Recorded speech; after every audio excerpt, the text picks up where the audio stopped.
Hello दोस्तों, आप लोग का स्वागत है हमारे यूट्यूब चैनल युवा विद्यार्थी संघ नंबर 1 चैनल पर। हम लोग पढ़ने वाले हैं आज की इस वीडियो में कक्षा 6 विज्ञान भारती यूपी बोर्ड का पाठ 3।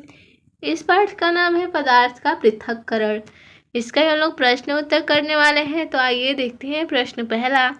सही विकल्प को छांटकर अपनी अभ्यास पुस्तिका में लिखिए। इसका क नंबर है शुद्ध पदार्थ वे पदार्थ हैं। तो इसका पहला विकल्प है जो खाने में शुद्ध हो। दूसरा है जिन्हें छानकर और वाष्पित कर पृथक किया जा सके। और तीसरा है जिसमें सभी अणु समान प्रकृति के हों।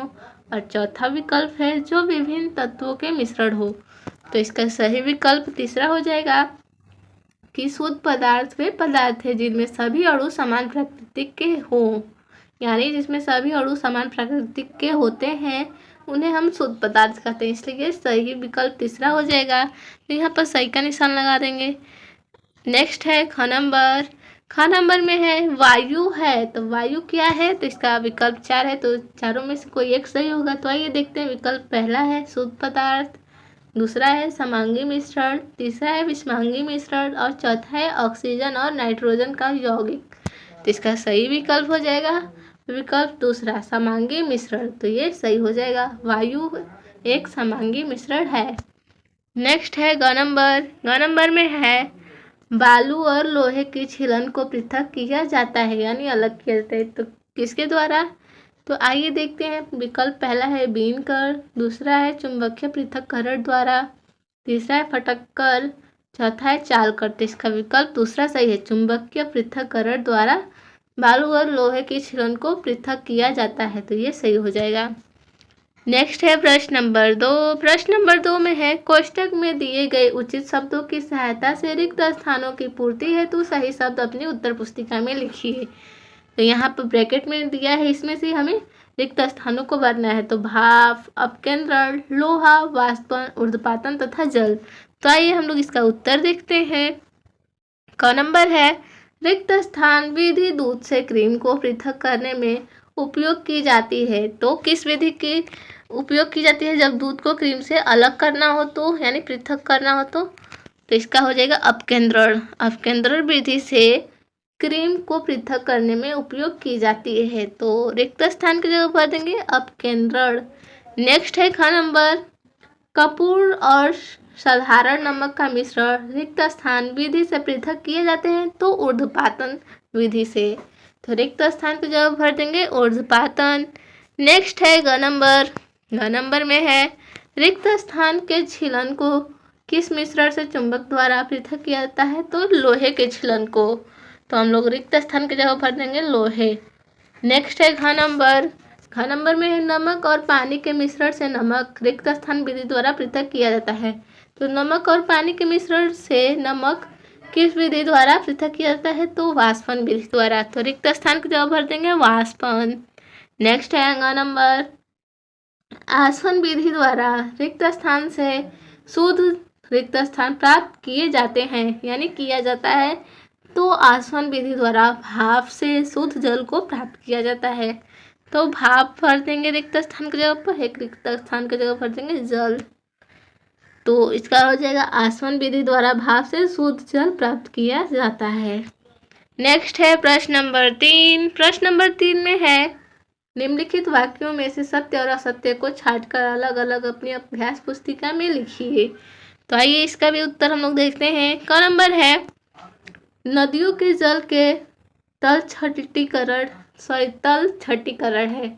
नदियों के जल के तल छठीकरण और छानने के बाद पीने का पानी प्राप्त होता है। तो ये सत्य है। तो हम लोग इसके आगे सत्य लिख देंगे। नेक्स्ट है ख नंबर। चावल के कण महीन छेद वाली चलने से छानकर पृथक कर लिए जाते हैं। तो ये असत्य है। तो इसके आगे असत्य लिख देंगे। नेक्स्ट है ग नंबर। ग नंबर में है समुद्र जल को वाष्पित करके नमक प्राप्त किया जाता है। तो ये सत्य हो जाएगा। तो हम लोग इसको इसके सामने सत्य लिख देंगे। नेक्स्ट है घ नंबर। शुद्ध पदार्थ समांगी पदार्थ है जिसमें केवल एक प्रकार के, यानी एक प्रकार के ही अणु होते हैं। तो ये सत्य हो जाएगा, क्योंकि हमने ये ऊपर भी पढ़ा कि शुद्ध पदार्थ समांगी पदार्थ है जिसमें केवल एक ही प्रकार के अणु पाए जाते हैं, तो ये सत्य हो जाएगा। तो इसके सामने सत्य लिख देंगे।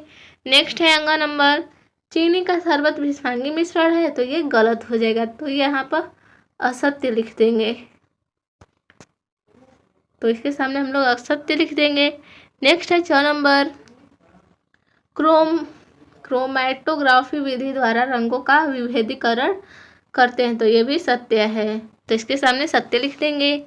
नेक्स्ट है प्रश्न नंबर 4। प्रश्न नंबर 4 में है, यदि मिश्रण में दिया गया अवयव निम्नवत गुण प्रदर्शित कर रहा है तो इसमें पृथक्करण की कौन सी विधि अपनाएंगे। तो आइए इसका उत्तर देखते हैं। तो इसका क नंबर है, इसका क नंबर में है, दूसरे अवयवों से भारी हो तो उसमें कौन सा अपनाएंगे विधि, तो फटकना और ओसना। तो इसका हो जाएगा फटकना और ओसना। नेक्स्ट है ख नंबर, दूसरे अवयवों से बड़ा हो तो चालना, ये वाला विधि अपनाएंगे, चालना लिख देंगे। ग नंबर है, दूसरे अवयवों से आकृति एवं रंग में भिन्न हो तो इसे बीनकर, इसमें बीनकर वाला विधि अपनाएंगे। नेक्स्ट है घ नंबर, घ नंबर में है, एक पानी में घुलनशील दूसरा अघुलनशील हो तो कौन सा विधि अपनाएंगे, तो निथारना या छानना। नेक्स्ट है अंगा नंबर, दूसरे अवयवों से भारी हो दूसरा अवयव डूब गया हो तो इसमें अपकेंद्रण, तो इसमें अपकेंद्रण विधि अपनाएंगे। नेक्स्ट है प्रश्न नंबर 5। प्रश्न नंबर 5 में है, चीनी के शरबत में लकड़ी के कोयले के कुछ छोटे कणों यानी टुकड़े मिल गए हो, यानी मिल गए हैं या हो, इन्हें आप कैसे पृथक करेंगे। यानी चीनी के शरबत में लकड़ी के कोयले के कुछ छोटे कण मिल गए हैं तो उन्हें आप कैसे अलग करेंगे। तो आइए देखते हैं इसका उत्तर। चीनी के शरबत में से लकड़ी और कोयले के टुकड़े को छानकर अलग कर लेंगे, फिर लकड़ी और कोयले के टुकड़े को बीनकर अलग कर लेंगे। मतलब चीनी के शरबत जो है, चीनी का शरबत, तो उसमें पहला विधि अपनाएंगे छानकर उन टुकड़ों को अलग करने, लकड़ी और कोयले के टुकड़ों को अलग करेंगे छानकर, फिर उसके बाद लकड़ी और कोयले को, यानी जो लकड़ी और कोयले का टुकड़ा है उसे फिर बीन कर अलग कर देंगे। पहले तो छानेंगे फिर बीन कर अलग करेंगे। नेक्स्ट है प्रश्न नंबर 6। प्रश्न नंबर 6 में है, संक्षेप में उत्तर दीजिए यानी छोटा रूप में। तो इसका क नंबर है, शुद्ध और अशुद्ध पदार्थ में क्या अंतर है। तो इसका उत्तर हो जाएगा शुद्ध पदार्थ, इसमें केवल एक ही प्रकार का पदार्थ पाया जाता है तथा इनके सभी कण समान होते हैं, जैसे सोना चांदी। यानी शुद्ध पदार्थ उन्हें कहते हैं जिनमें केवल एक ही प्रकार का पदार्थ पाया जाता है तथा इनके सभी कण समान होते हैं, जैसे में हो जाएगा मतलब सोना और चांदी। नेक्स्ट है शुद्ध पदार्थ। शुद्ध पदार्थ क्या है, तो इनमें विभिन्न प्रकार के पदार्थ मिले होते हैं, जैसे शरबत, यानी शरबत में तो कई प्रकार के पदार्थ मिले होते हैं, जैसे चीनी हो गया, नींबू हो गया, नमक, पानी, ये सब अशुद्ध पदार्थ हो गए शरबत। नेक्स्ट है ख नंबर। ख नंबर में है, समांगी और विषमांगी मिश्रण किसे कहते हैं। तो इसका उत्तर हो जाएगा समांगी मिश्रण ऐसे मिश्रण जिनमें दो या दो से अधिक अवयव उपस्थित रहते हैं किंतु उन्हें अलग अलग नहीं देखा जा सकता है, समांगी मिश्रण कहलाते हैं। जैसे चीनी और पानी का मिश्रण, यानी चीनी और पानी का मिश्रण, तो पानी में हम लोग चीनी को घोल देंगे तो उसमें न चीनी तो दिखेगा नहीं, मतलब उसमें घुल चुका है, तो वही समांगी मिश्रण है। यानी दिया है ना यहाँ पर कि ऐसे मिश्रण जिनमें दो या दो से अधिक अवयव उपस्थित रहते हैं किंतु उन्हें अलग अलग नहीं देखा जा सकता है। तो हम लोग पानी में चीनी को घोल रहे हैं तो चीनी तो दिख ही नहीं रहा है, यानी अलग अलग दोनों नहीं दिख रहे हैं। अगर बालू को पानी में लेंगे तो दोनों अलग अलग दिखेगा, तो वो विषमांगी मिश्रण हो गया। इसलिए चीनी और पानी का मिश्रण ये समांगी मिश्रण है, क्योंकि दोनों घुल जाएगा तो अलग अलग नहीं दिखेगा। विषमांगी मिश्रण फिर है, तो विषमांगी मिश्रण किसे कहते हैं, तो ऐसे ठोस अवस्था द्रव पदार्थ के मिश्रण जिनके अवयव पदार्थों को सामान्यतः अलग अलग देखा जा सकता है, जैसे लोहे एवं बालू की छीलन का मिश्रण। यानी लोहे का छीलन, यानी जो बुरादा होता है उसे छीलन कहा है, तो वही लोहे और बालू, तो दोनों को मिक्स करें तो दोनों तो अलग अलग दिखेगा ही, इसलिए यह विषमांगी मिश्रण है। नेक्स्ट है ग नंबर। ग नंबर में है, दो शुद्ध पदार्थ के नाम बताइए। तो कौन कौन से शुद्ध पदार्थ होते हैं, तो हो गया लोहा और सोना। तो दो शोध पदार्थ लोहा और सोना है। नेक्स्ट है प्रश्न नंबर 7। प्रश्न नंबर 7 में है, अपनी अभ्यास पुस्तिका में घर में प्रयोग की जाने वाली मिश्रण से पृथक्करण की किसी विधि का नामांकित चित्र बनाइए।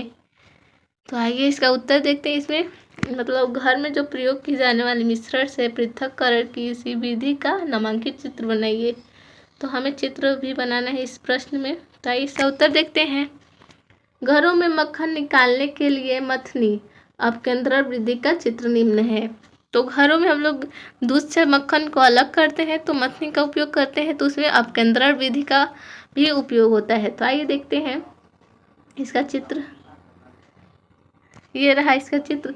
तो ये जो है यहाँ पर ये जो ऐसे दिख रहा है और इसमें रस्सी बना है, तो ये जो है वो मथनी है। इसमें से ऐसे घूम दोनों है, तो दोनों हाथ को इधर उधर करें तो उसमें से दूध में से मक्खन अलग होगा। तो यही चित्र बनाना है आप लोगों को, तो बना लीजिएगा। आगे देखेंगे प्रश्न नंबर 8। प्रश्न नंबर 8 में है, क्रोमैटोग्राफी विधि का प्रयोग हम कहाँ कहाँ पर कर सकते हैं। तो इसका उत्तर हो जाएगा, क्रोमैटोग्राफी विधि का प्रयोग रंगों में पाए जाने वाले विभिन्न अवयवों को पृथक करने के लिए प्रयोग किया जाता है। इसका प्रयोग विभिन्न अमीनो अम्ल को अलग अलग करने में भी किया जाता है। तो आज के लिए बस इतना ही था। मिलते हैं नेक्स्ट वीडियो में, तब तक के लिए धन्यवाद।